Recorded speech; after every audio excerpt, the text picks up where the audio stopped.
Bonsoir et bienvenue sur boursicoté.com pour cette analyse technique du CAC 40 en clôture, donc où nous retrouvons une bougie quelque part qui vient faire suite à la dynamique, enfin la non-dynamique dans laquelle nous sommes actuellement, puisqu'après une ouverture donc sur un gros gap baissier, le CAC 40 clôture en baisse à 4455,17, perdant 1,06% sur cette séance avec un peu plus de 47 points perdus par rapport au cours de clôture de la veille. Donc nous sommes sur une dynamique baissière d'un point de vue très court terme, c'est la troisième bougie d'affilée qui se place ici dans cette dynamique.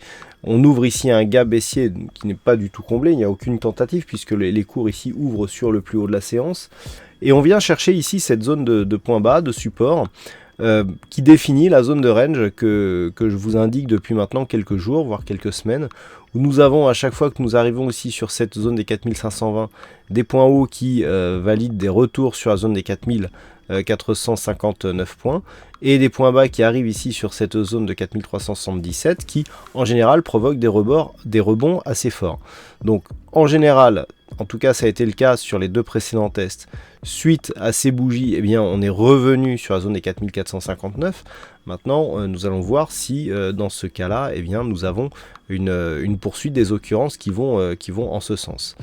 D'un point de vue des indicateurs, nous avons une baisse qui se confirme, même si le RSI ici se situe dans une phase neutre, le stochastique ici est sur un petit signal baissier, accompagné du MACD. Par contre nous avons, et ça c'est assez important, il faut le souligner, une baisse des volumes ici sur cette phase. Alors autant sur une hausse des volumes avec une bougie hésitante et une forte ombre basse, on aurait pu penser qu'il y avait eu beaucoup d'arbitrage et que les cours allaient rebondir. Le fait ici qu'on ait une faiblesse des volumes, ce qui montre que sur cette forte baisse, confirmée et donc renforcée par ce gap baissier, on a eu très peu de contrepartie qui s'est mis en face pour racheter le marché. Et malgré donc la hausse que nous avons eue sur cette ombre, enfin sur cette bougie, force est de constater qu'il y a peu de conviction pour marquer un rebond significatif en tout cas. Donc là, sur le principe, je dirais qu'on a peut-être plus de chances de casser ici cette zone des 4377 et de sortir ici définitivement de cette zone de range par le bas. Et donc dans ce cas-là, en cas de rupture ici baissière des 4320, il y aurait fin donc de la phase de la neutralisation au profit de la mise en place d'une tendance baissière. Donc là ici ça va être à surveiller, mais le premier signal ici ça sera une deuxième rupture de cette zone des 4377, car si nous rebondissons ici sur ces zones, à savoir soit ici sous la zone des 4520, soit sur la zone des 4377, nous pouvons aussi constater qu'à chaque fois qu'il y a contact, le rebond se fait immédiatement. Il n'y a pas plusieurs contacts et un retour sur la zone médiane, mais ici un contact et un retour immédiat. Ça, on l'a eu sur ce coup-là, on l'a eu sur ce coup-là, et est-ce qu'on l'aura sur celui-ci? Personne ne le sait, puisque cela reviendra à dire que l'on connaît l'avenir.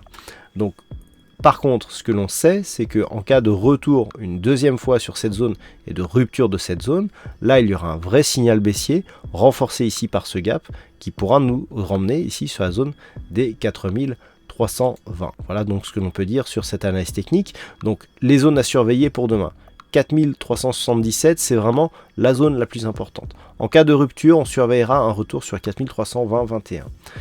Tant que cette zone ici n'est plus touchée, et je dis bien touchée, eh bien nous avons ici une dynamique qui s'est mise en place sur la fin de cette séance qui est plutôt haussière et qui pourrait nous ramener ici sur la zone des 4459 points. Sur les 4459 points, nous pourrons considérer que l'objectif est atteint, et dans ce cas-là, il y a assez peu de manières de savoir ce que sera la suite des événements. A noter un dernier élément, en cas d'ouverture ici sur un gap, on peut avoir un signal qui se transformera ici en signal baissier puisque nous avons un marteau ici sur cette phase. Si nous avons un deuxième gap ici qui s'ouvre à la hausse, ce marteau se transformera en étoile du matin. Et l'étoile du matin, si la bougie possède une conviction sensiblement équivalente à celle que nous avions eue hier mais avec une couleur plutôt verte, et dans ce cas là on aura un fort signal de retournement à la hausse qui pourrait nous propulser d'une manière assez forte en direction des 4520. Le marteau est une figure de retournement, surtout lorsqu'elle est précédée par un gap, mais elle mérite une bougie de confirmation. Donc le signal éventuel de retournement sera donné demain en fonction de la bougie qui sera inscrite donc pour cette séance de vendredi. Voilà ce que l'on peut dire donc sur cette analyse technique du CAC 40. Alors, aujourd'hui il y avait un fixing et c'est la vague qui gagne sur cette session. Bravo à toi la vague. Et en ce qui concerne les statistiques, on a assez peu d'occurrences sur cette configuration. Malgré tout, et en prenant en compte le fait que nous ayons un gap baissier non comblé, sur ces faibles occurrences, le nombre d'occurrences pour la prochaine séance, le pourcentage va sensiblement vers la baisse. Voilà, hein, donc tout ce que l'on peut dire sur ces statistiques. Bah écoutez, je vous souhaite une bonne soirée, bonne chance dans le prochain trade, et puis on se retrouve donc dès demain pour plein d'autres analyses techniques sur le site boursicoté.com.